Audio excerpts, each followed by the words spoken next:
Yeah, time for the late night boxing talk, son. All right. I'm gonna let the list populate. Couple of subjects that I wanted to touch on, but I didn't necessarily want to do a whole 6 or 7 minute segment about because I've already talked about those subjects not in passing. I've already talked about some of these subjects extensively, like the one that's on the screen right now. What's goody, Dead Disney? What's goody, Julio G in the building, son? And yeah, man, apparently Clarissa is demanding that Savannah Marshall, the fight with her, take place at the O2 Arena or Wembley out of concern for bias in Newcastle. She doesn't want to fight in Savannah's neck of the woods, even though technically she's already in Savannah's neck of the woods. If you go to her Twitter account, you'll see that she's saying that she's the A-side fighter.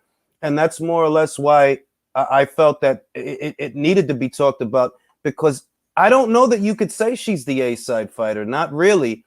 If the fight is taking place in the United Kingdom, that essentially means that the driving force for ticket sales and viewership would have to be Savannah. If you're the A-side, it would be happening in America. You know, as it stands, Sky Sports is broadcasting the fight.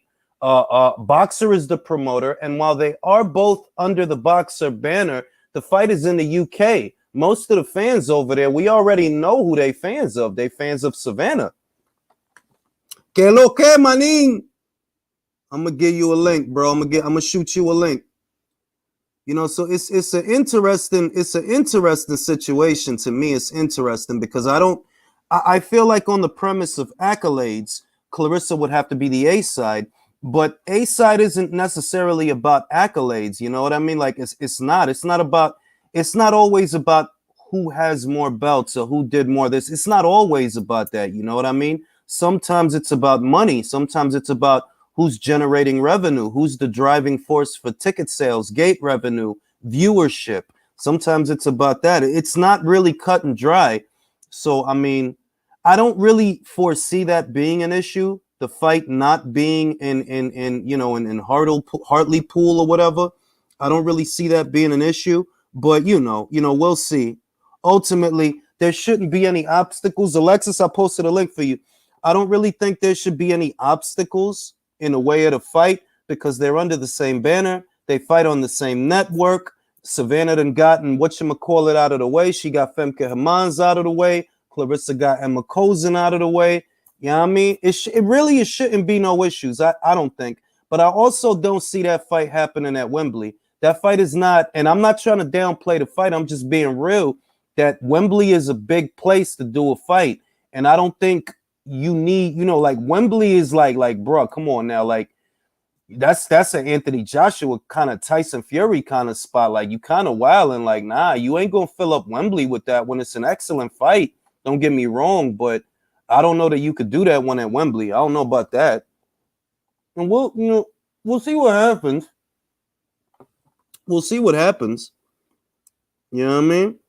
Couple of fun subjects. Rolly Romero. This caught my attention.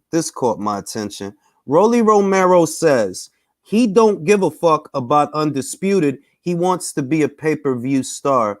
And this speaks to the perversion that we often address here on the channel when it comes to how some of these fighters view their careers and view the sport. Because if you don't give a fuck about Undisputed, you're not going to become a pay-per-view star. And the nominal numbers that we've been seeing, 225, 250,000, that's not pay-per-view star numbers. That's not the numbers of a star. You know what I mean? It's like all the guys on that side of the street have disassociated legacy with finance when you don't get to the finance until you prioritize the legacy. All the cash cows, all the fighters that made a lot of fucking money, they got great legacies, whether you're talking about Oscar De La Hoya, Manny Pacquiao, Floyd Mayweather, Canelo Alvarez. All these guys is getting money on the premise of them being legacy fighters. And what accents, legacy fighters is big fights, big fights, big gate revenue, big purses, because there's big interest in what they're doing. You cannot disassociate Undisputed from the finance. It doesn't work like that. If you see that the cash cow of boxing prioritized becoming an undisputed champion, who are you to disassociate yourself from that? Now, I know it's coming from Romero, who's not the brightest fucking bulb, but better still, it seems like a lot of guys, they disassociate the legacy from the money. When you don't get to the money until you really got some kind of a legacy, you know, you don't really even get to the money. I was goody. All right, hold on. Let me make sure I posted a good link. Make sure I posted a good link. Yeah, Wembley's too big for that fight, Paul Check. It's too big it's too big a location for that fight. Like, I understand her wanting it at a more neutral location, even though in many ways it's not neutral. I understand it, though at the same time, it's not big enough for Wembley. I don't think it's big enough for Wembley. Shout out to my man AJJJJ. I got you. I just posted another one, bro. I just put let me post it one more time just in case. I don't know. This joint be bugging out. Post another one. But yeah, like, I don't know, man. Like, we'll see. In theory, there really shouldn't be any issues with the fight because they're fighting on the same banner. They're on the same network. They both got title defenses out of the way, so there shouldn't be no problems. In theory, it shouldn't be no issues. Now, I'm going to ask Jay.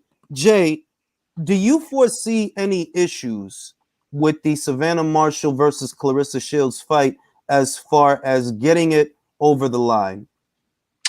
Potentially, because that confused me because, like, I don't know why Clarissa is demanding what arena the fight should take place in the UK when that's not your backyard to begin with. I mean, no matter where you go, you're going to be at a disadvantage based on, you know, if it goes to disassociate. It's already like, I mean, it's already in jeopardy. I mean, not the fight, but just the scoring if it happens. I mean, you're already in your opponent's backyard, so why would you care where the hell the fight's at?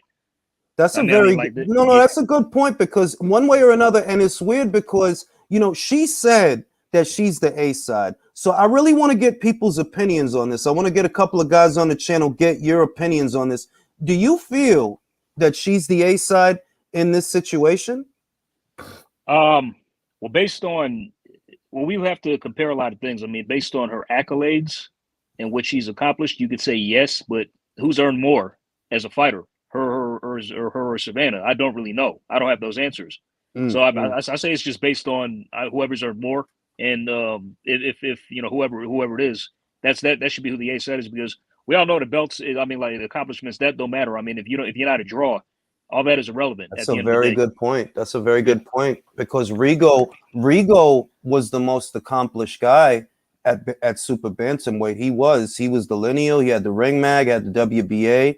But he wasn't the A side to Carl Frampton. Nah, he wasn't. He wasn't, and he wasn't the A side to Leo Santa Cruz. And that's kind of what I meant when I started off. That, like, I respect that she got all them belts, and it's definitely something to be made of that. But at the same time, we know how this works. They're like, nah, the A side ain't always. You know, like, look at Hopkins and Oscar De La Hoya when they fought. Jules, I was just about to say that. That's a prime example. Like, who was paid way more money for that fight? Exactly. You know what I mean? Who had all the hardware? A more recent example is like the Canelo Triple G fights. Who was paid more for those? Exactly. Triple G had more belts in that fight, but he wasn't a motherfucking A side. Let me go to Midwest. Midwest, I want to ask you, do you foresee any issues getting Shields versus Marshall over the line? And who do you think is the A side? Because Clarissa already said she's the A side fighter. How do you feel about that? Okay. Oh, hold on. My mic's on, right? Yeah, it's on. I can hear you. Okay, good. So what I thought beforehand is there wasn't going to be any issue getting the fight across. But after this information came out, I think after the fight, Clarissa figured it was going to be much tougher. So she's trying to start a little bit of problems about it. I have to say, if she's willing to go across the pond, though, then she clearly can't be the A side. How can you call yourself an A side in a fight that's not going to be in your country? I can't claim if I'm Terrence Crawford that I'm the A side if I'm fighting in Dallas, okay, against Spence. So do I feel like there's going to be an issue getting the fight across? No. But do I think it's going to be more difficult than it should be? Absolutely, yes. But no, she's not the A side. If you're fighting, clearly, the minute you're willing to go fight in a different country, I don't care, like you said, I don't care what city it is. What major point of it being is where are we fighting the fight at? You're going to fight the fight in England. So you clearly can't call yourself the A side if you're willing to go across the pond. Just like Haney can't call himself the A side if he's going to go to Australia. It's not. I'm gonna raise a point, and then I'm gonna go to Midwest, and I want to and then I want to go to Alexis. But I'm gonna raise this point. I'm with you a little bit, but I have to say this: wasn't Vasyl Lomachenko the A side to Luke Campbell, even though he went to Luke Campbell's backyard for the fight? And Gennady Golovkin, wasn't he the A side to Kell Brock, even though he went to Kell Brock's country for the fight? Okay, but the question I would have to ask is, why would a boxer believe that they are the A side, maybe financially? Okay, so at least financially. You can see a difference between being a fighter, maybe A side, and who's going to win, who people will believe are going to win. But from a financial aspect, I believe that those things can be different. I agree with you. Let me go to Midwest. Midwest, first question: do you foresee any issues getting the fight over the line? And Clarissa stated that she's the A side. Do you agree that she's the A side? I don't think I'm gonna see any issues because there's no other fight out there for her if this fight doesn't happen. And I can't say that she's the A side because she's clearly going to the UK for the fight. I know what you just raised about the Vasyl Lomachenko fight, but the thing is, if I'm not mistaken, wasn't Clarissa Shields' last two fights in the UK to promote this fight for the Marshall fight? That's true. That's true. Yeah, so that makes her not the A side to me. Let me go to Alexis. Alexis, I know you got a lot on your mind. One, do you foresee any issues getting a fight over the line? And do you agree with Clarissa that she is the A side fighter in this situation? Of course, there's going to be some issues, but I believe the fight's going to be made, and I believe that Clarissa Shields is the A side. As far as usually if you go into the person, like for example, I tweeted out that George Kambosos maybe the fact that he can make the weight easily, that he's already a man, and he's not growing into anything. You know what I mean? He could be the A side in the first. I mean, they might have to take a plane for the foreseeable future to go see that man in Australia if he gets past Devin Haney and things like that. He could. It's not beyond the realm of possibility that he might be the foreseeable A side in the for the foreseeable future. The thing about him is that he is the attraction. He is in Australia.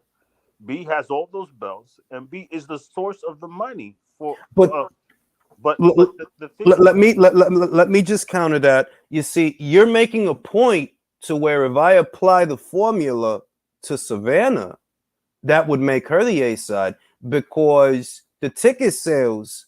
She's the driving force for the ticket sales over there. It goes without question. You could look at that fight and look at all them people that was there. That she sold the tickets. B. She sold them tickets for the. If you look at the last two fights that she did, now that she's with Boxer and she's on Sky, people showed up.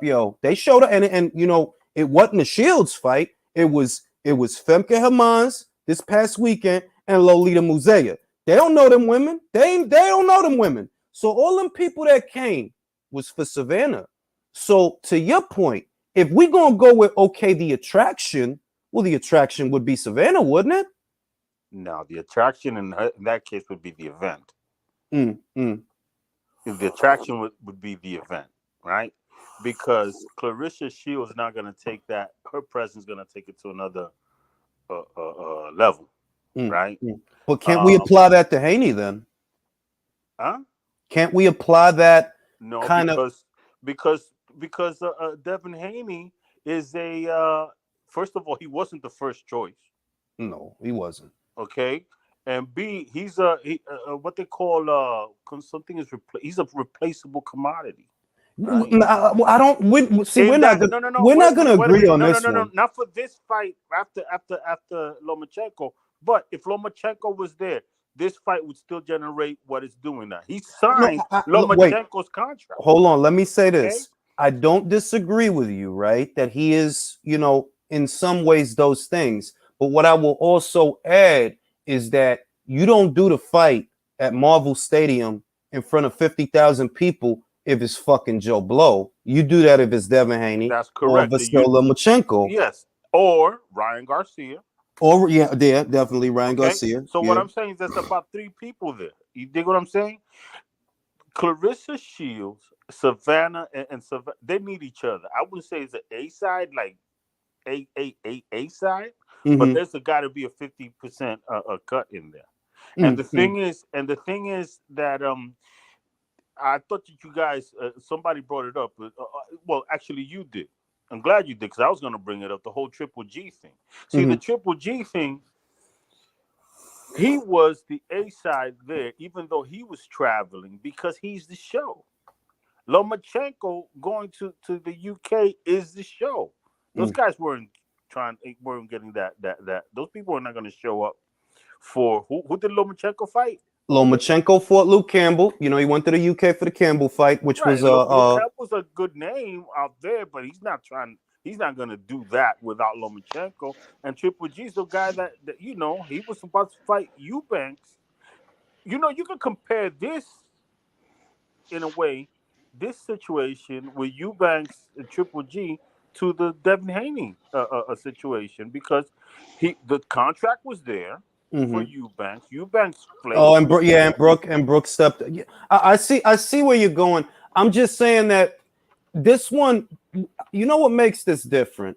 What really makes this different is we know who the driving force for the ticket sales is. If you look at Savannah Marshall's fights, whether you're talking about the Sky Sports fights or before she went to Sky when she was on DAZN, yeah, people want to see her because they know she finna knock somebody fucking block off. Like, in a very traditional sense, she is that fan-friendly fighter that delivers you that knockout, so you know what you're buying when she's in action. And if the fight's in the UK, well, that's closer to her fans than Clarissa's. Most of them is here, who are Clarissa's fans. But if it's in the UK, let's make no mistake, most of the people that's supporting and coming out, they gonna be Savannah Marshall fans. Now, Can't we? Let me ask a question. Hold on. Go ahead, Villain. So my only thing I want to retort with that is another case that we can make is that we talked extensively about the fact that Shields has had a hard time keeping a promoter. She's had a hard time getting anyone to promote her fights, and even when she does win, she doesn't draw. So to be the ace side in any circumstance, in any situation, you have to draw. So if you just have to look at it from the vantage point, if she's willing to go overseas, right? She's had a problem keeping a fan base intact. And let's be honest, she had her opportunity. There was a big fallout, if you remember, that happened at that fight. That left I remember. Black eye, no pun intended, on her career. Afterwards, no promoters wanted much to do with her afterwards. She's been very, very volatile on social media. She has been cancer for anybody that's talked to her, anyone's tried to promote her. I can't see how there's any logical way we could say that she is the A side. Because if she was the A side, she would say, you know what? I have this record. I have done so well. You're going to come to the United States and we're going to fill up XYZ in Las Vegas, or we're going to do this in New York. That's why I just don't see all those blocks are in place to ever be able to call this lady, this boxer right now, the ace. Could she be? Maybe. In this fight, I don't believe so. That's that's a strong argument because we see what happened with Showtime. Showtime, she said it herself. It's not my imagination. I didn't get it from a fucking source. She said it. Showtime was going to cut her purses in half. If you look at the viewing figures for her final fight on Showtime, it was a little under 300,000 viewers, like 288 around there. Not a lot of people. And you think about what you mentioned, that she's a little bit volatile, that there's people, basically Showtime, they was okay with her leaving.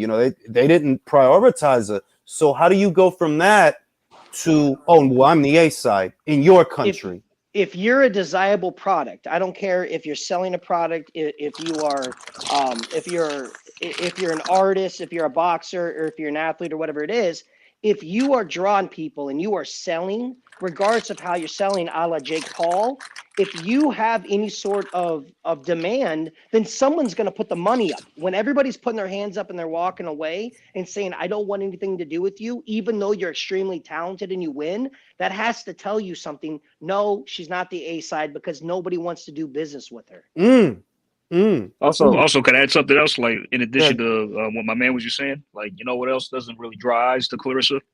Her going the distance with opponents and the way she fights doesn't really, you know, what I mean, No, that I'm with doesn't you, attract Jay. casuals, you know. So I'm with you, Jay. It goes back to the Guillermo Regandia thing I talked about. That Guillermo Regandia once was the most accomplished guy at super bantamweight, but make no mistake, he wasn't the A side to a Carl Frampton. He wasn't the A side to a no way, bro. He didn't draw, regardless of his professional accolades. He didn't draw.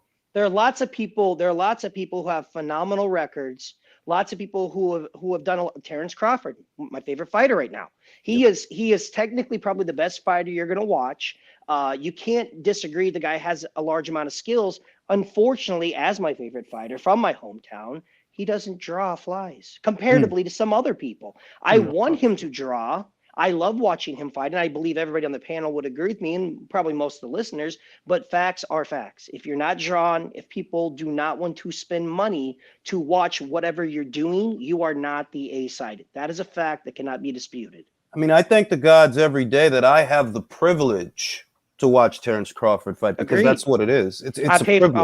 I'll pay for him. You'll pay for his fights. Any real true hardcore boxing fan will, but the casual fan, like we were saying, just because they're a phenomenal fighter, just because they have these accolades, if they don't resonate with the people, you know, and there's a lot of guys, even especially over in England. I mean, the Kell Brook, the Khan fight. Khan is a disaster, in my opinion, to watch fight, but he draws eyes. It doesn't matter what anyone says.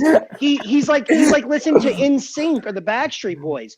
You know, it's gonna be awful, but people can't look away, and that's what it is. The guy is shot. Look, if you think about the last fucking couple of years of Amir Khan, it's insane, though. They gave him $7 million to fight Billy Dibb. That's ludicrous, bro. That's insane, bro. $7 million, and what they paid him to fight Crawford. He got more to fight Crawford than Brook got, than Mean Machine got, than Sean Porter got. And he was mandatory. And let me ask you this question. And why do they open up those purse strings? Why do they give them the money? And the answer is because people will watch. And that's what matters. 10 losses, 5 losses, 7 losses, England, United States, Dubai. It does not matter where it's at. If people are willing to watch, they're going to put the money up. And guess what? People are not willing to watch Clarissa Shields, at least not in the United States, to fight. Is she the A side? Absolutely not.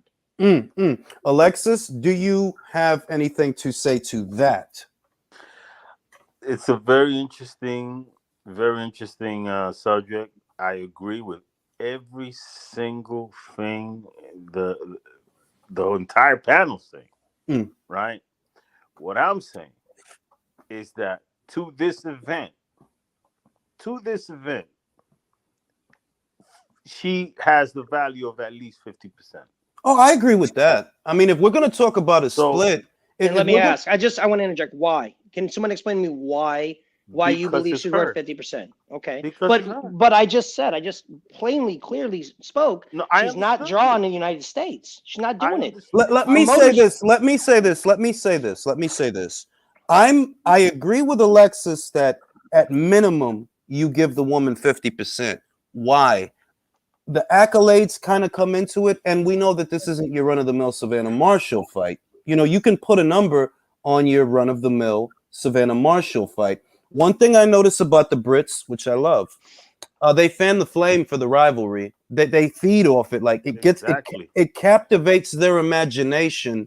You know, like we all knew that Kell Brook and Amir Khan, they ain't what the fuck they used to be. But when they sat them down in front of each other and they was talking that shit, the Brits got, and I said it that like, yo, I don't know why everybody moaning when they all know when them two boys go in that ring, y'all gonna watch. I'm gonna watch. You gonna watch. Everybody gonna watch. Shot. I don't give a shit. Everybody gonna watch. Jules, Eddie presence, is kicking himself and not picking up that fight. No. It ain't even that. It ain't even that because it was like I'm gonna say this. It was they put the buys for the fight at around 500,000. Good. That's pretty good for 2-shot fighters, ain't it? You know, Yeah, it very is. good. Very Yeah, good. That's good. How many shot fighters can fucking get 500,000 pay-per-view buys? And they did good gate revenue. A lot of people were there. Let me read the super chat. Triple G is the one in 160 to unify titles. Middleweight is my favorite division, yet it is one of the more disappointing divisions. Hardly second to 147. I'm in complete agreement with that. Middleweight is a bust. Let's hope they can reinvigorate it this weekend. Liam Rockwell said, the casual Australian audience have no clue who Lomachenko, Haney, Davis, or Garcia is. Kambosos could have fought Julius's uncle. He would still do 50,000.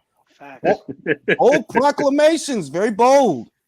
George is the man of the hour. And that's the thing is that when you talk about those Brit fans, they are what Americans used to be in boxing.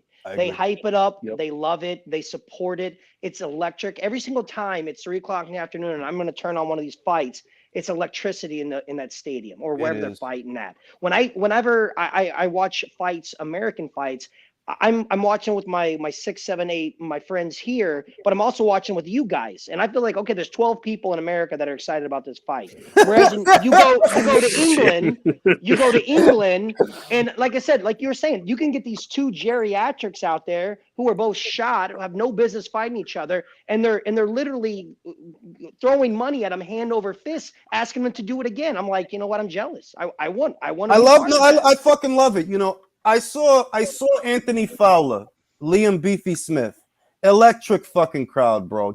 And it wasn't some big ass fight for some big ass belt or some shit. It's just two guys. They want to get it on, and you know they're gonna bring it. And the crowd, beautiful. The card this past weekend in Barcelona with Sandor Martin. Watch that fight with the volume on. I did, and that crowd, electric. When you see an American fucking fight, it's not like that, yo. Like they just not engaged for whatever reason. No one cares.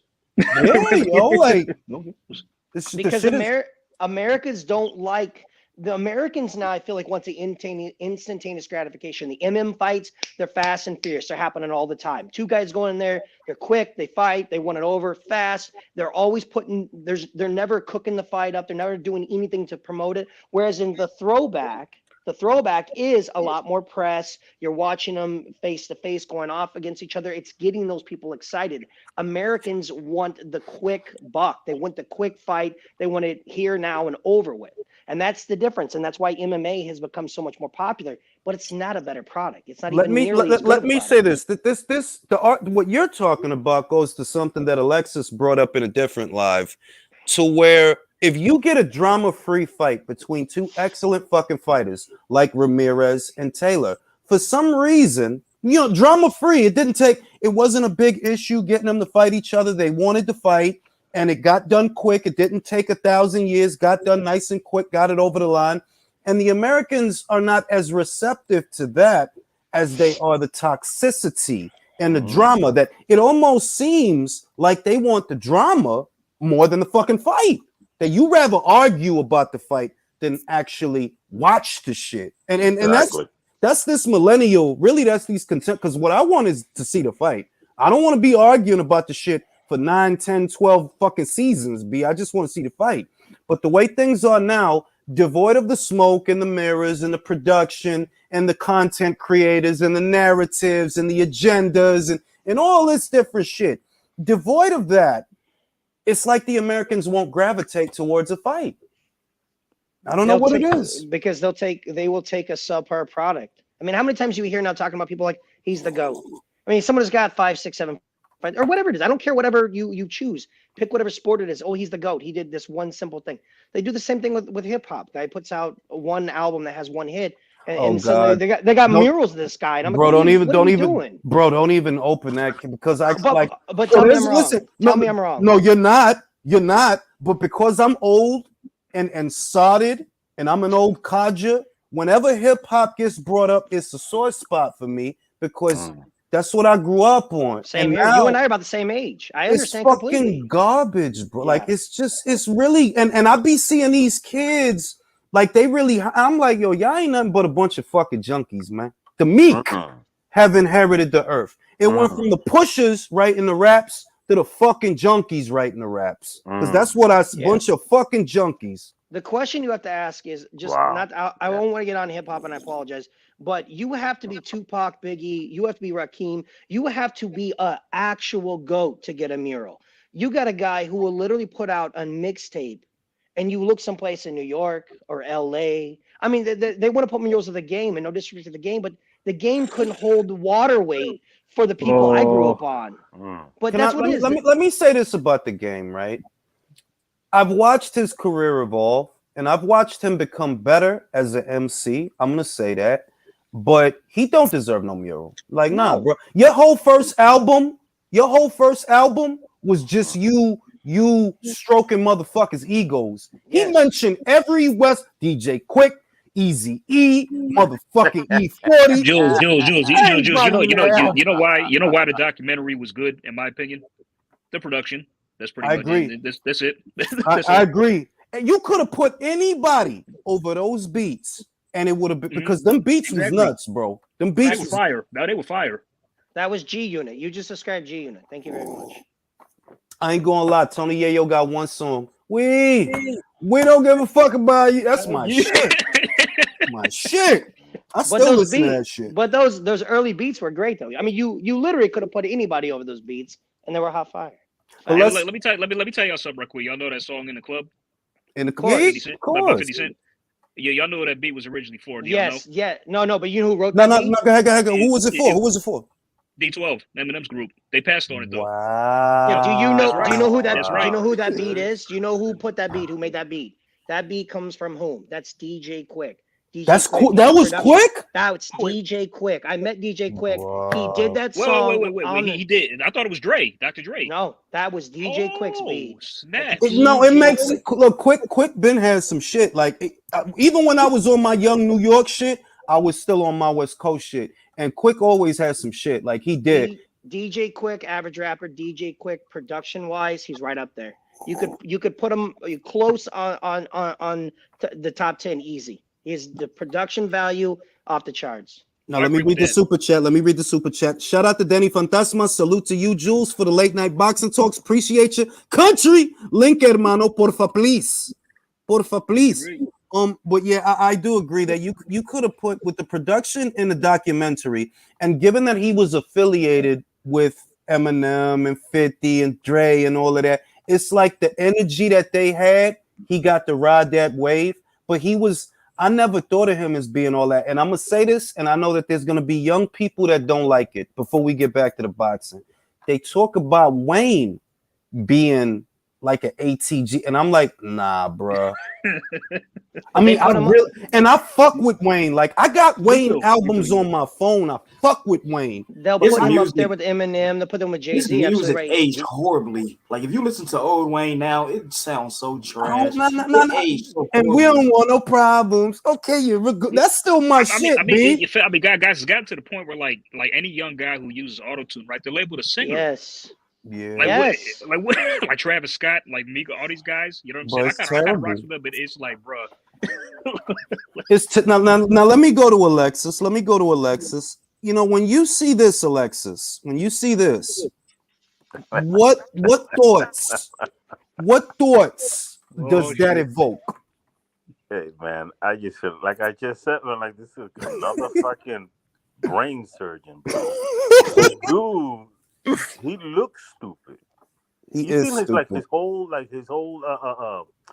mannerisms, like expression, facial expression. Like you can see that he's like really, really, really dumb. Yeah. You know, and it's par for the course because he's fighting another dummy, Gervonta Davis, who sounds like he's got 60 fights and he's only has like about 20 something. Gervonta Davis sounds like he sounds almost as bad as Riddick Bowe. Do you think he's punch drunk? Do you think he's punch drunk? I don't get it. He's slurring his words. Now you've heard Riddick Bowe lately, haven't you? 28 years That's old. wow. Like you're 28-year-old kid. Why do you talk like this? Like what the hell happened? I don't understand it. I don't understand what's going on with you. Like what's? Hey, listen, the TMT gym wars must be something else, man. You don't have. I mean, every opponent you ever fought was an easy fight, and you still stomp. Why do you punch like a pow, bro? I don't get it. Yo, and then this idiot, you know. So you got the battle of the stupids, right? The battle of the fucking stupids, and he's sticking in the Barclays. And this, talk about Dumb and Dumber. If Dumb and Dumber had a fight, they should use the Dumb and Dumber fight poster, just superimplant their faces on them with boxing gloves, looking at each other like they're gonna spear. You know, that'd be a great. I would watch that. I'd buy that just to see that. But still, man, no, it's crazy, man. And it shows, first of all, the shade that they're throwing on this event. This event that was announced in Australia, man. This is it took the world, not the world. I'm not gonna go and exaggerate like that, but it took boxing by storm. A, that Haney got the fight. B, that it's not on the zone. That was like totally blindsided everyone. I mean, that shit was blindsiding. That's true. And I'll give him credit. Sorry. And let me add to Alexis's point, and then I'm gonna pass it back to him. Anything that can get 50,000 people to watch a boxing match, you can't, bro. Like you can't say like, bro, you can't say nothing. They got 50,000 Australians that care about the fight. That's all I know. All right. I don't think 50,000. I don't think you could get 50,000 people to go to Davis versus Romero. You can't even get 10,000. And I don't want to, because I do want to, if you don't mind, if you're going to talk about that actual fight, because the press conference was very revealing. I don't know if you talked about it before, the whatever Cambosos, whatever. Mm-hmm. But these two idiots throwing shade on that. These two idiots showing shade on that really just reveals how envious they are. Well, I don't think. No, Alexis, you're giving those guys way too much credit. You don't think they're envious? I think they're envious. I don't think Rolly Romero is smart enough to be envious, bro. He doesn't. He don't even know what envy. He don't even know what envious means. He don't even know. Like he don't even know why they fighting, bro. I don't want you. I don't care about undefeated. I want to be a type of boo star. But what does that say, bro? What does that say? He's got to know. Let me let country in on the action. Country. I'm gonna ask you a question. When you see this face, what do you see? You know, Rolly's a special case. That's what I see, man. He is a straight special case. They taking advantage of the poor guy. Unfortunately, he's probably going to lose, but I'm pulling for him anyway, just for sheer comedy effect. He looks like he walks right out of a Rocky movie wearing that fur coat in like 100-degree weather, man. For those that don't know, it was like 80 fucking degrees outside. Let me take the super chat off the shit for a second before I read it. It was like 80 fucking degrees when he wore that shit, bro. Wow. It's like a fucking cartoon character. If it's warm enough that you don't need a shirt or undershirt, why the fuck do you have a fur on? Are you a Street Fighter character? I'm gonna say one thing though. Even though a lot of people feel Rolly's delusional, he is confident. I will give him that. He actually is confident. It's because he's too stupid to understand. He just stepped in shit. It's cannon fodder. Hey, I got a different question for Leo. Leo, have you processed? I want Leo. I'm gonna take your time with this. I'm gonna take my time with this. Leo, do you realize that somebody signed Rolly Romero to a promotional contract?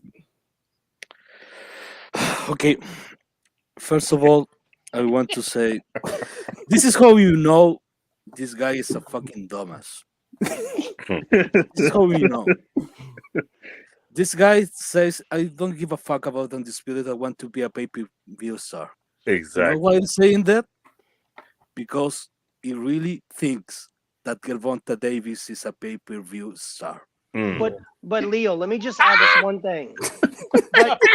But if you think about it, if Do you stop- understand what I am saying? This dumb motherfucker really thinks Gervonta Davis is making millions upon millions of dollars on those I fucking told, fights. look, I just told Alexis, the guy's too fucking stupid to be envious. He doesn't know what that is. Yeah, I But want he- to be a pay. But Probably you know what? thinks- You know why I give him credit? You know why I'll give him credit is because check this out. He's just saying the quiet part out loud, because if you look at it, That's true. Tank Davis thinks the same thing. He just doesn't say it. He thinks he's a pay-per-view star. does. It's being put in his head he is. He doesn't care obviously about titles. If he did, he wouldn't be 76 years old fighting for his Reggie belts. Yes. The thing is, Rolly's just dumb enough to say the quiet part out loud.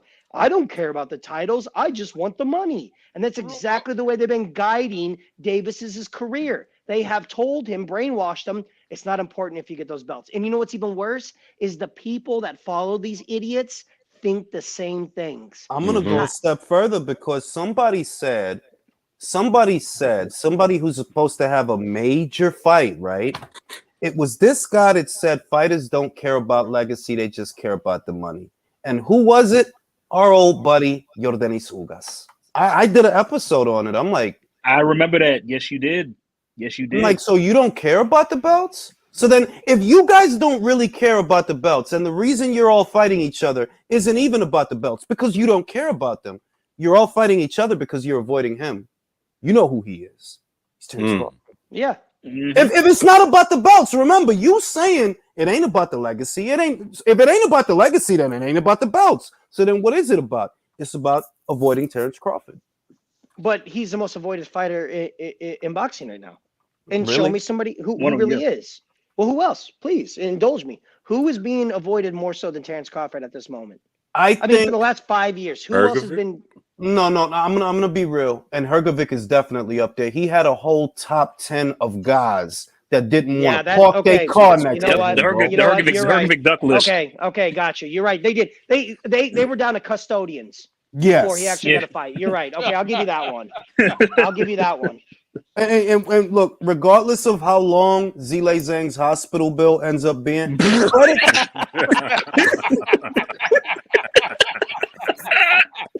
I'm thinking like he's probably going to suffer a concussion, a puncture, no, of the because spleen, he's the lung. listen, he is gonna get the shit beaten out of him. He is. But credit to Retire that, afterwards. But you'll No, have he respect should. for He's him, like, won't you? of course. He And I gonna was get gonna beat. say, He's gonna get beat so bad he'll come out the hospital with a perfect English accent.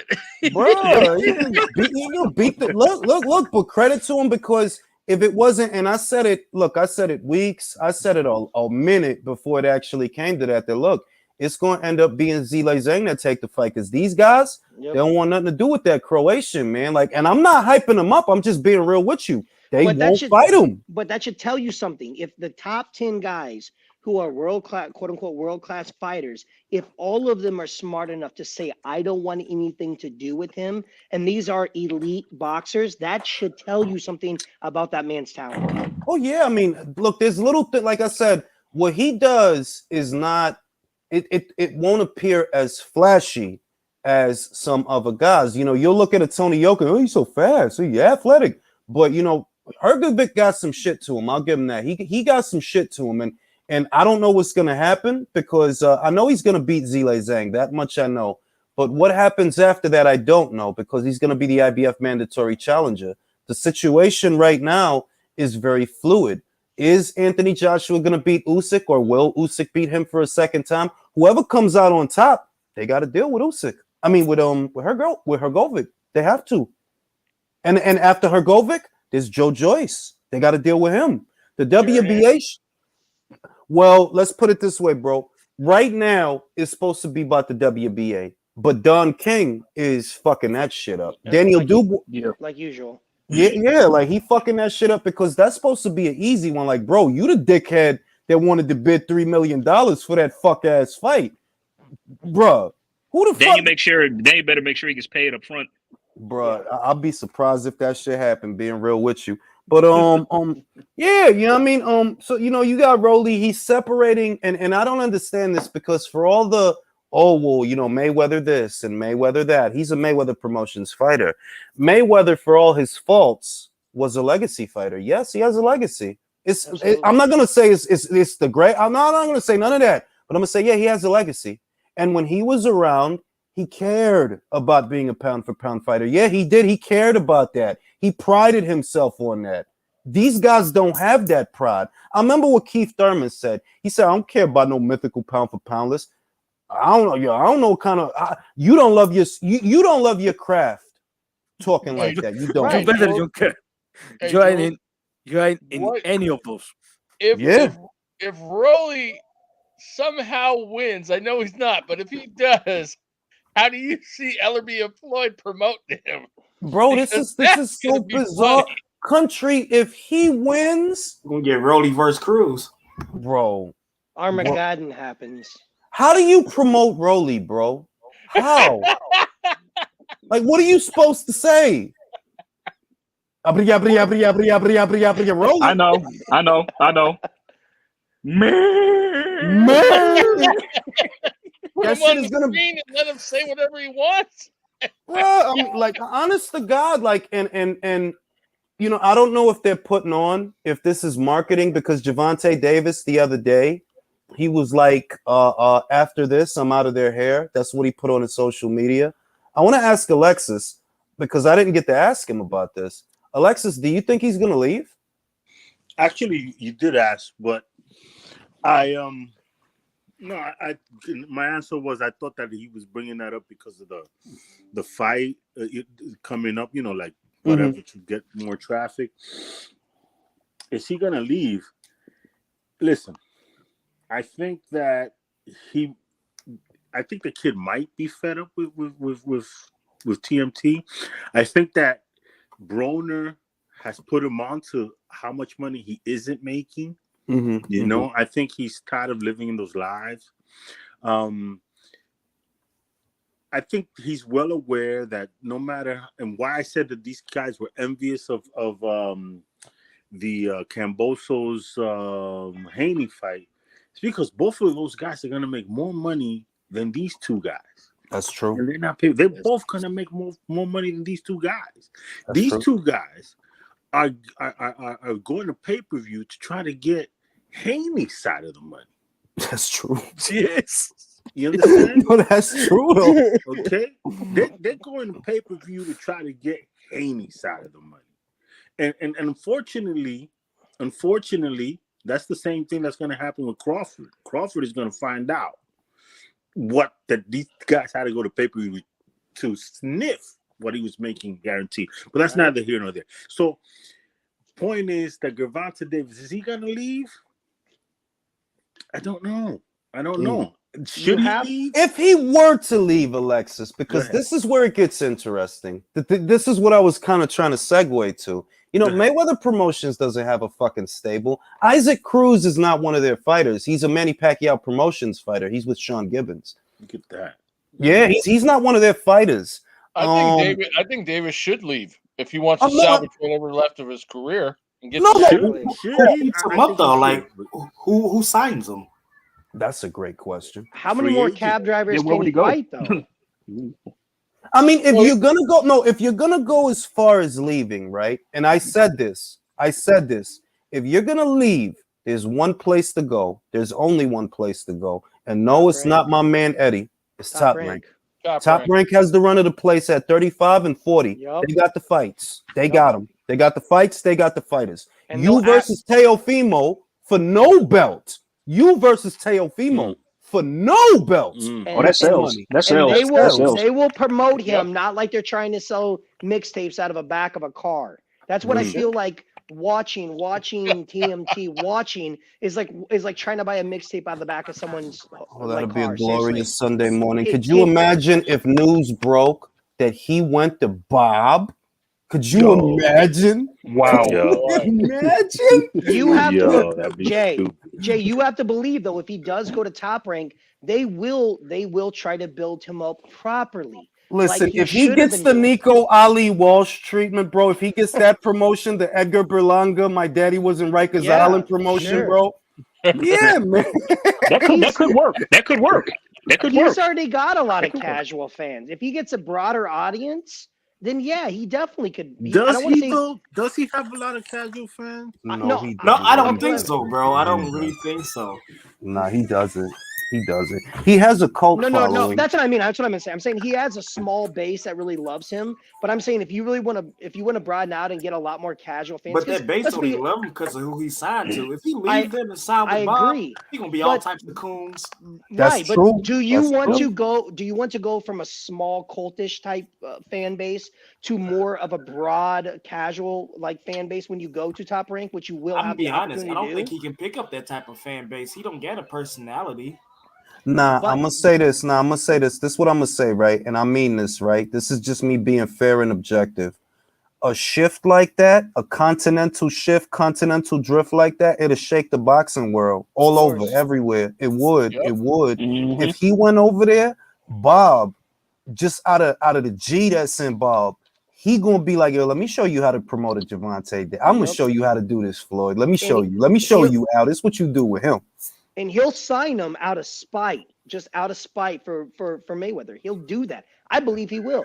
He'll do it. Just say, "Oh, you left me? Okay, well, you ain't shit. I'm gonna show you how it's gonna get done," and he'll do it. You're absolutely the G in him. You're absolutely correct. He will sign him out of spite against Mayweather, in my opinion. 100%. And I want to say that because of how topsy-turvy the environment would be after that, that's actually what I'm pushing for. Because could you imagine what are the content creators gonna say? The usual sus. What are they? What are they? my Oh, God. no, they'll come up with something. They'll come up with something. Oh shit! Like what? No, but Joe's quick What are question. they I'm gonna sure, say? like, Tank's racist? I mean, come on. yeah, quick question. Yeah, to everybody. exactly, Like, yeah. I'm sure you guys know by now that the WBA has ordered Cruz. Yeah, but versus we Wood. ain't gonna talk about we ain't gonna talk about that because I already did a segment that I'm about to upload tomorrow. So I was gonna get in it. Shout out to my man Malachi. I'll shoot him a link. Let me shoot him a link in case he did want to you- join. Did you guys see Ryan Garcia talking crap to his opponent in the ring earlier? That shit was fake as shit, bro. That shit was fake as shit, bro. Ryan trying to be gangster, bro. Yeah, I he's know, too, man. That was so ridiculous. he's too pretty for that. That shit ain't gonna work. Yeah. It ain't even that. Oscar was a good looking dude that had a dog in him. Feel me? He had a dog in him. Like Ryan Oscar doesn't have was that that. same dog. No, Ryan got does not have that same Ryan got a Shih Tzu. He got like a Shih Tzu in there. He got a little Shih chihuahua. Tzu. He got a little chihuahua in him. Got a little Shih Tzu in there. But I think he gonna knock. No, but I do think he gonna knock Emmanuel out though. All jokes aside, I think Joe Goosen. Now that I've had time to really process it, he an old school cat, and because he not training a lot of fighters right now, I don't really think he's training anybody outside of Chris Areola. You know, he could give Ryan the attention because Ryan want that Rocky Balboa Mick kind of trainer situation. Like he want that movie kind of situation where the Right. trainer always around you and y'all eating coquito together, y frio, and y'all walk the dogs together. He want that kind of trainer. Like, yeah, I'm like, Joe's was he still training Lipinets? He was in Lipinets' corner for the Boots fight, right? Or, I mean, where is Sergey Lipinets though? yeah, that's a good point. He's in top Big Boots. Big Boots. You know what I mean? Like, shit, I didn't see that dude in a minute. Is he still down in the campus after the Boots fight? Yeah. I don't think they picked him up yet. Like, I think he's still in. Word. I mean, in his defense, a lot of people would still be on the canvas against Boots. So Yeah, I mean, I give it the Boots. And that's going to be an interesting situation. I want to ask the coach. I want to ask Coach Malachi. Coach, do you get the sense that Davis is for real? That he really going to leave, and that all of this is not a marketing tool? That there's a genuine beef there that's going to lead Gervonta Davis away from Mayweather Promotions? Jules, can you hear me? I can hear you. All right, I'm gonna be salute everybody on the panel, man. Salute you my doing, brother man? Jules. What up, Coach? AJ, what the lick read, fam? What's up, Coach? What's going on, man? Hey, what's good, man?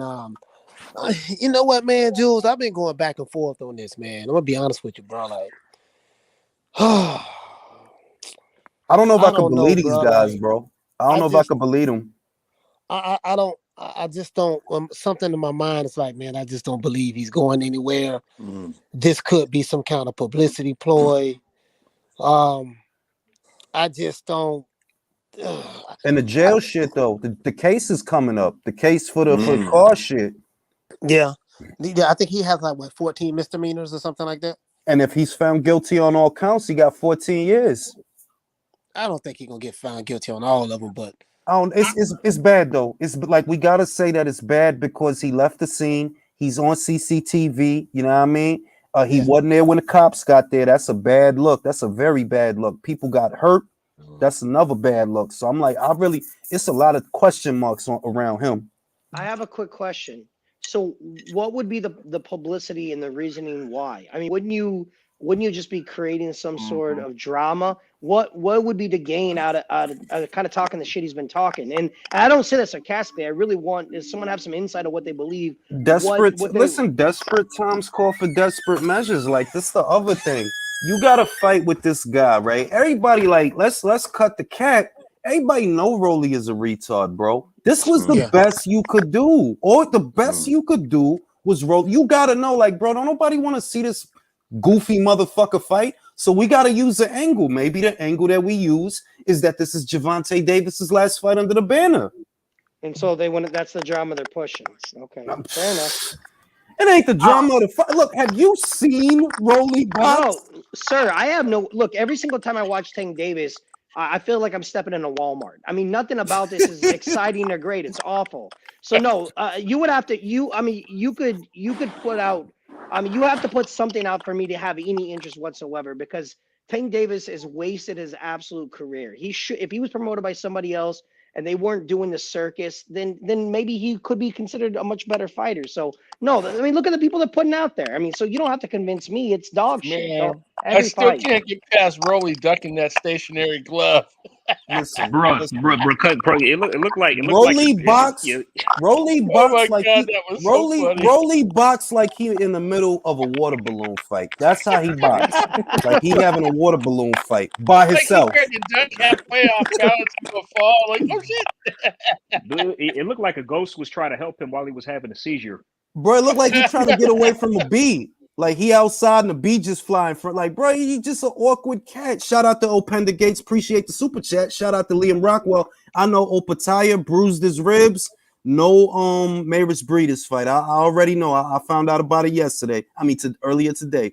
It's it's unfortunate, but I mean, maybe the silver lining will be that we get the Maris Breeders fight now between Lawrence Okoli and Maris Breeders.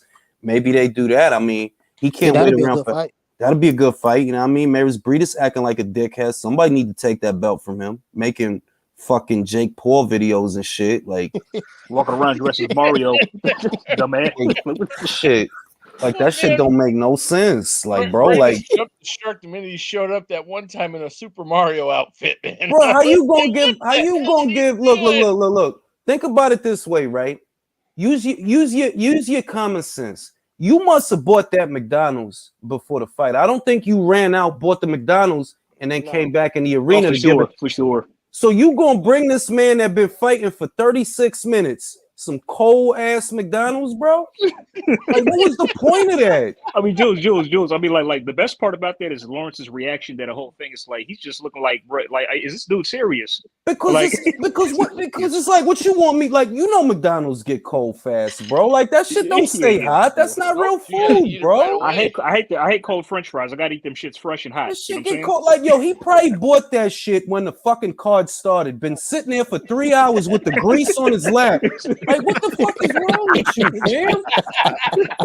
He's watching the fights, McDonald's on his lap. Like, I can't wait to get us to Lawrence. Like, yo, what you thought he was gonna do when you give him that McDonald's? But like, what in your mind did you see happening when you hand him that bag? A big smile. Thank you. Right through that shit away. Mario outfit too. Right through that shit away. That's what I would have done. Like yo, something wrong with him. Something wrong with him. Liam Rockwell says, nah, Opataya fight is going ahead, just delayed. Well, I hope that Jacob beat him because look, I supported Maris Breeders, before all this dumb shit started, but now it's like, bro, what the fuck are you doing, bro? So somebody need to get that belt off him. They got to get it off him. I'm Bro, sorry. he really did a Latvian diss track, bro. Motherfucker. Now let me do this shit again. Let me do this shit again. Now, one, you speaking Latvian, my guy. Do you think Jake Paul is gonna understand any of the shit you saying?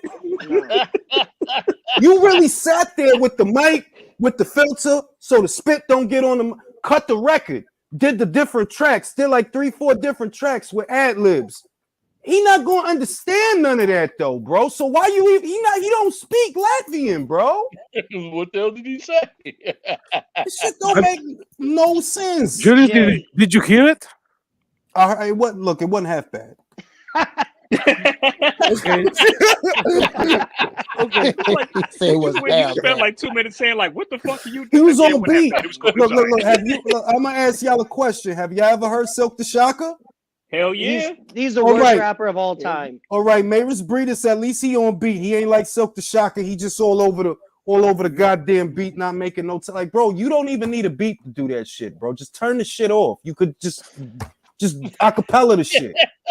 The most important. You know what the song sounded like the diss track sounded like somebody told a joke about Juvenile, like how nobody could understand him, like son and then on in the knee. No saying Nah, I ain't going front. I understood you. Yeah, get your cash, huh? Stay away from the cash, huh? You will come together, huh? That's my shit. Like listen, before the South took it over, I was up on Juvie. I ain't gonna lie, I ain't really like No Limit. I ain't screen. But I fuck with Cash Money though. I fuck with Juvie, man. Like I don't give a shit. Randy Arias says, "Loco, for that new intro, as long as you keep the girl on rotation." Oh, man, it's the creativity that hits me, bro. I just do whatever works in the moment, and then it'll be something completely fucking different the next time out. Whatever works in the moment. Jay, By the way, Jules, you got more beats. question. Jules, you got more beats in the edit. You got more beats in the edit. Well, that's the problem. That when I was making beats, I was using this was over 10 years ago. When I was making beats, I had an old computer and it died. So most of the project files and most of the beats I had, they died with it. But I was thinking like making beats is not hard. It gotta hit you though. You know what I mean? Like you literally gotta be inspired. Otherwise, you're gonna sit there for 2 and 3 hours just trying to get something out for it to end up being trash. It'll end up being trash. That's true. That was good. Yeah, like I had. Go ahead, coach. Go ahead, coach. No, that is true. I used to use Fruity Loops to make beats and Fruity Loops. I started making it with Pro Tools as well. I went to Full Sail in Orlando and learned how to engineer. I used to work at the Hit Factory and I worked at Circle House in North Miami. You know, Hit Factory is in North Miami as well. So, yeah, man, you're right about that. You have to be inspired. If not, you gotta always back your stuff up, bro. You have to always back your stuff up. See, for those that don't know, Coach is Team Capricorn, so I know that he is a man of many talents because I am a man of many talents. Sir, that's false. You're an alien. How can you? I am an alien. So, I am an alien. Jules, you're like 500 years old, bro. That's facts. But what I'm gonna say is, Capricorn's got a natural rhythm. When you see Usyk dancing like a fucking lunatic, that's the natural Capricorn rhythm. Like I wake up doing that shit. I'm not even like I do that shit in my kitchen. B. I'm not bullshitting. I do that same shit in my kitchen while I make my coffee in the morning. Make my shit. All right? the most important question that's going to be asked tonight is this: how are we going to watch all these fights this weekend? How's that going to happen? I mean, see, this is the thing. Some of the fights is on the West Coast, so you got to figure that like the top ranked card is not going to be aligned with the motherfucking Ryan Garcia card, and I don't even think the Ryan Garcia card is going to be aligned with the Fundora versus Lubin. I don't think it's not. All the main events ain't going to happen at the same time. There's too many good fights going on. Yeah. I don't. Yeah. I'm just saying that I'm afraid. How am I going to be able to process all of this? Well, no, I mean, look. I ain't gonna tell nobody how to watch their boxing, but I already know what I like. I want to see Marlon Esparza versus Naoko Fujioka. I think that's gonna be better than Garcia versus Tago. I want to see Lubin versus Fundora because I just feel like somebody gonna get knocked out. I just don't know who. If I could catch Mayer versus Han, if I could catch it, I'll try to. but I already know that's going to the cards, man. That's going to the cards. Like at least with the Golden Boy card, I know it's going to be a knockout. If Ryan don't get knocked out, he probably going to knock out to go. With Lubin and Fundora probably going to be on the latest out of all the cards. It's probably going to be on the latest. It is, 10 o'clock Eastern time. Yeah, that's the latest I've been one. really interested to see that fight because with that dude's height and that guy's reach, I don't think he's been really tested yet. So I want to see him in a dogfight with somebody. Well, I'm gonna say, look, he was in it was a dog fight with Sergio Garcia. That was a dog fight, sort of. It was just really fucking awkward because he the balloon man. You know, Fundora, he the balloon man. Like, he do all this crazy shit.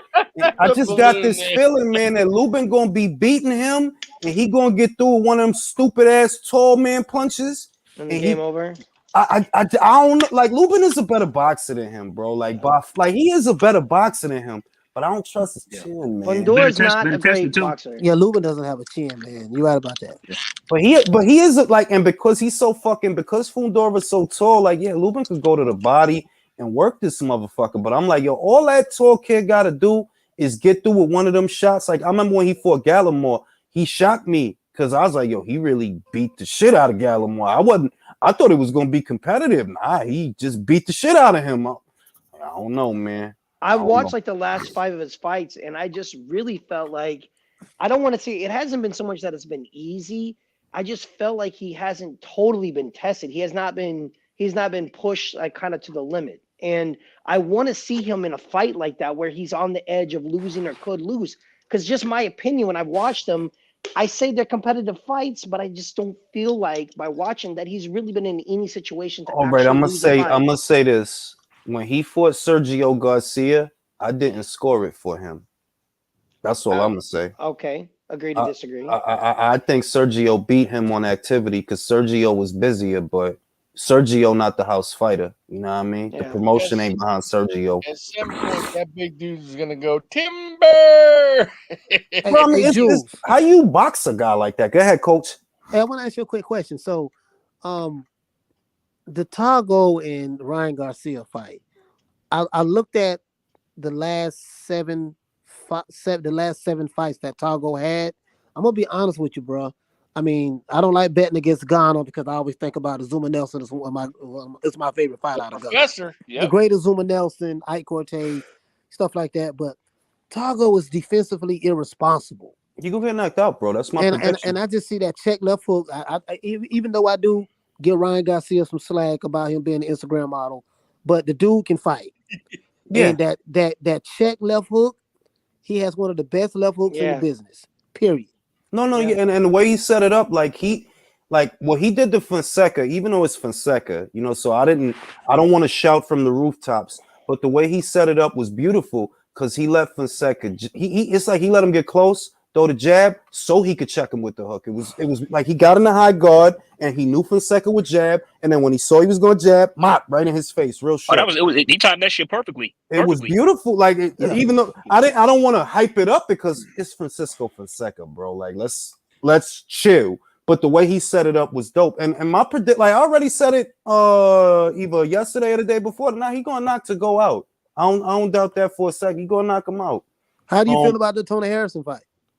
I'm gonna be real. Who's Tony fighting again? Damn, I forgot who he's fighting. He's fighting Sergio. Fighting Sergio. He's fighting Sergio. Yeah. He's fighting Sergio Garcia. You're right. Yeah, you're right. I got him. I got Fandor card. I'm gonna be real with you. Tony is a great pure boxer that cannot be trusted. He can't be trusted. He didn't look good his last fight at all. He didn't look good at all. He didn't look good with Perella, but even when he do look good, like he was beating Charlo to me. He was beating him, but I knew he's gonna get that was my prediction. Like he gonna do his thing and he gonna get clipped because that's what happens to him. He do his thing and then he get clipped. Now you less active than you have. You even less active than you ever been. I think Sergio gonna beat him because Sergio is a tough dude that he want to get mid-range to inside and rough you up. I think he gonna knock Tony out. Yeah. How much of a struggle, if there will be a struggle, because I'm getting really excited for this fight. I know we're a little bit out of it. but does Ugas have any chance? I know we discussed it, but Yeah. I mean, I'm saying yeah. I really feel like for whatever reason, I just think Ugas has a real good shot of, if maybe not winning, but at least getting all the way down to the cards and it being close. I'm telling you, I haven't been so excited about a fight in a long time. Let me I think say, that's going to be a look, great let me fight. say this. Let me say this. What I want you to do is do what I did. I went back, I watched the Sean Porter fight and how he controlled Porter. He won that fight, in my opinion. He controlled Porter, and it all depends on what Spence want to do. Now, I was watching a recent interview with Spence, and he said something about boxing. You know what I mean? So I kind of got the sense that, you can't just step into your jab with this guy. You can't get mid-range to end. None of that. No, you can't do that with him. He's going to counter you. You need the box. You have to feel like, sorry to interrupt you. You have to feel like Spence has to come out somewhat timid, though, because with a major eye injury like that, there's no way he can feel, regardless what he says on camera, 100% confident. Well, I'm gonna say, if you've been listening to Spence, maybe I'm reading too much into the things that he's been saying, but he sound like a guy who's on his last leg. He's talking. His man, just the way he looked, it kind of just looked like you on your last stand type shit. And then I think about the fight. I'm like, look, you can't be the Spence that fought Brook, because that Spence gets countered by Ugas all night. Yeah, if you get aggressive and you open up, that's that many more opportunities to counter. You can't do that. Your best bet is to box this guy. What's the problem with that? If you box this guy and you're economic, you don't actually go out there and get his respect. You're economic and defensive, which isn't even your calling card. Right. If you do that, he's going to pressure you. He's going to treat you. He's going to treat you like he treated Omar Figueroa. That's exactly what happened against Manny too. If you see that, Manny played that same exact position, and what happened? And Manny was inactive. Manny was inactive the same way Spence was inactive. That's what I'm afraid is going to happen, because my question is Spence going to even be able to hurt Ugas, given the fact, given the fact that he hasn't really knocked anybody out? He couldn't even knock out Garcia. Listen, Ugas is walking around in Florida with no eyebrows, bro. You can't beat a guy like that. How? Bro, I wouldn't even come outside, much less go train. Like, no, I'm not gonna go train. I don't have eyebrows, bro. I got the way. That's why he got his girl give him a unibrow. Like he ain't even trying to like he's doing fucking photo. No eyebrow. I'm like, look, you can't beat a dude like that, bro. All jokes aside, right? I want y'all to remember that before the fight got announced and they ordered him to fight Stanionis, the man got on a plane to go to the headquarters of the WBA to talk to Gilberto personally, all right? He knows, like I know, like all of you know, that this is the best time to fight Errol Spence Jr. Yep. It's the best time. Yep. Yes. Because if Spence would have had a fight and he would have looked good and felt confident, then it's going to be a much closer fight. I don't care what anybody says. There has to be some level of doubt in the back of Errol Spence's mind about what's going to happen. Because why do you think he just admitted that he got into another car accident after the Ferrari flip? He's making excuses. The eye injuries, he's making excuses. That's what it is, making excuses. Why do you think he just admitted that, I was just playing with the 70-30? Don't you see he said that though? And I'm like, listen, I know. It doesn't sound like confidence to me. I see a dude that his cuppeth runneth in overeth is what's going, like, yo, you know that, like. I want to say something. Go ahead, Leo. If you watch the Kell Brook versus Errol Spence fight, you can see, okay, Spence is boxing with him, but Kell Brook is landing a lot of shots. Yes. Errol Spence was walking through a lot of those shots. Almost everything Kell Brook threw, Spence was coming after with punches of his own, and he never got discouraged. If you see the Danny Garcia fight, there's a totally different Errol Spence. Yes, it is. Look, if you see forget that fight, because the word was out on Spence for me since the Porter fight. Porter fight, exactly. Porter hurt him, bro. I didn't. There was an overhand that he landed on Spence's forehead, and he hurt him. It was a body shot that he landed, and he hurt Spence. And I'm like, see, you've been at the prophecy is coming. I said Spence been at welterweight too long, bro. And it took him until the 12th round to finally hurt Porter. Yeah, And he really wasn't hurt. Yeah, he wasn't really hurt. He went down to his knee, but he was not hurt. He was. No, he it got was right hurt. back It was up. like a flash. It was like a flash knockdown. Yeah, exactly. He was not hurt. But only his glove touched the ground, though. Yeah. I mean, you know, it was a knockdown, but I am in agreement. It was a flash knockdown, same as the Broner knockdown. That was a flash knockdown. He wasn't really woozy. He wasn't on spaghetti legs after that. And to me, Spence, ideally, if he were a top-ranked fighter, he would have moved up 2 years ago. I always bring this up. Corey would have lost by now. I'll bring it up again. Shakur Stevenson didn't spend all these fucking years at 126. Oh, because it's a couple of fights there. No. From 126 to 130 on a double. All right, Lomachenko. Soon as they realize ain't nothing at 130, bro. Hey, ain't nothing gonna happen out here. All right, let's go to 35. Then Even move up Lopez quick. did it. Lopez did it too. Lopez, he moved up right after These after that guys, loss. these PBC guys, don't you see?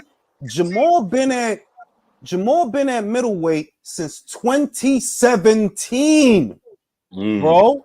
Danny been at welterweight for 7 years. Benavidez, bro. What when are you gonna go to light heavyweight, bro? When?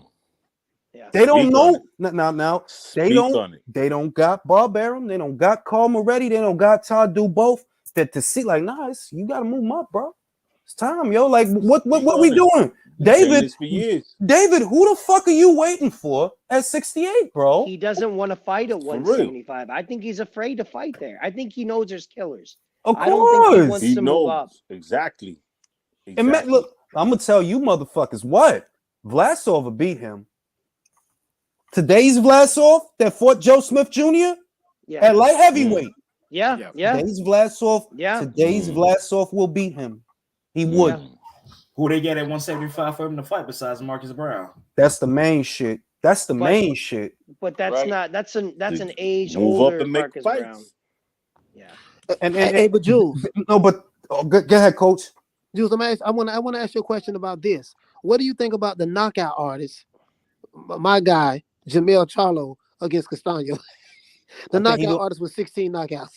Nah, I'm gonna be real. Nah, I'm gonna be real with you. Like, look, I fuck with Mel. I'm gonna keep fucking with Mel, all right, until he do something that I can't fuck with him. But I do think he gonna knock out Brian. Word around the campfire is Brian struggled to make the weight. That's word around the campfire. That it wasn't no injury. That's little bullshit that I heard. I'm like, I could see that because he get big as shit between the fights. He get fat as shit. It's that. But it's also that the adjustment that he got to make is not a big one. We saw in the first fight, he hurt Brian 2 times. He just didn't take him out. But we know he could hurt him. The adjustment he got to make, and Tim said it, and I'm saying it. All you got to do is throw a little more. That's it. That's the adjustment. Throw a little more. You know what fight you're going to get from him. He's not going to switch anything up. Brian's going to fight the same exact fight he did the first time. Same fight. Exact same fight. I just wonder why Jamel wasn't throwing the uppercut. It was there. It was there in that fight.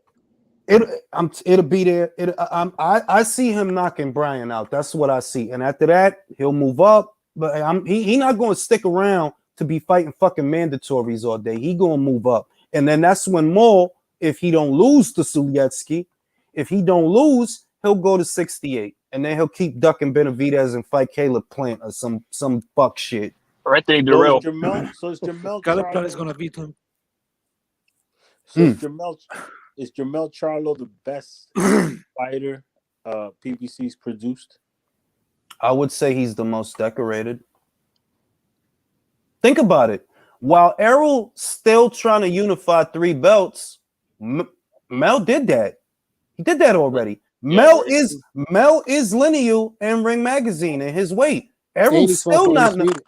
And he about to fight for undisputed. But he's got a great worth ethic compared to his brother. I fuck with him. Like look, I'm just a boxing fan. I am not a judge of character, though I can judge character, right? But I'm just a boxing fan. And what he did, oh, I beat Tony Harrison after he beat me. I respect it. Like, all right, you got that back. What else can you do? He beat the fuck out of Jason Rosario. Okay, I like that shit. It was a good little fight with Brian Castano. The decision was dodgy, fight. but it was a great fight. And I'm like, yo, I don't see no bullshit. I'm like, yeah, I fuck with it. I like it. And somehow the ring has Earl Spence top 10 pound for pound, but not him. Make no sense. Make no sense. Zero. Don't make sense. Ladies and Jules, if Earl Spence wins, okay, what does he do concerning Crawford after? Does he try to make the fight at the end of the year, win or lose, and cash out and move up, or retire? If Ugas wins, how easy and quick can they make that Crawford fight? And do you believe that Crawford is waiting till after to see what happens with that fight before he makes a move? Yes or no? Yes, I believe he's waiting because the jury's out on whether or not Spence will win. This is the thing. It's not just winning. It's also how he wins. If he wins in good fashion, he'll do the Crawford fight. Why? Because Boots and the winner of Stanionis versus Butav are going to be waiting for you. You either run risks with them or run risks with Crawford in a way bigger fight. So, he doesn't want to fight Boots. He doesn't want to fight Boots, clearly. Really. And it's not just winning, though. He has to win good. Now, if it's physically taxing, he's going up. Even if he wins, he's going up. If the fight is a pain in the ass, like, imagine, do you think he's going to go from a physically taxing fight straight in with Crawford? No, of course not. Unless he says, okay, I'm going to take that fight, win, lose, or draw. If I get undisputed, I retire, and he cashes out. Listen, the way he's looking, like the air that he got around him, the spirits and the energy, he's a beaten man. That's kind of until he proved me wrong. He looks beaten. I don't dispute that. My question is then also, if Ugas wins, how quick does that fight get made? Just like so, by the end of the year, or we see undisputed. Here's why. You never going to turn Ugas into a cash cow. Never. You never going to turn him into. I don't got nothing against him. I'm just being real. And we've talked about this. Clause? No rematch clause. You can't turn that guy into it. It won't happen, bro. Like he could fucking roundhouse Keith Thurman and pimp slap Danny Garcia. Still ain't gonna be no draw. It ain't gonna happen. The play, if Ugas upsets the apple cart, the play is either, look, man, we can't do nothing with this guy. Feed him to Crawford and let's put some money in Crawford. Or, you know what? Let's let Boots have him. And then we'll put some money in Boots. Because we can't turn him into nothing. We can't turn him into nothing, bro.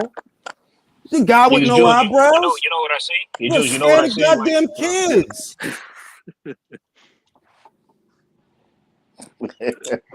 Okay, I got a question after we stop laughing. And Jordanis Ugas. No eyebrows, bro. It's a nice man. That's a family man. He's a great man. Look, I think he's great. He's a good guy, though.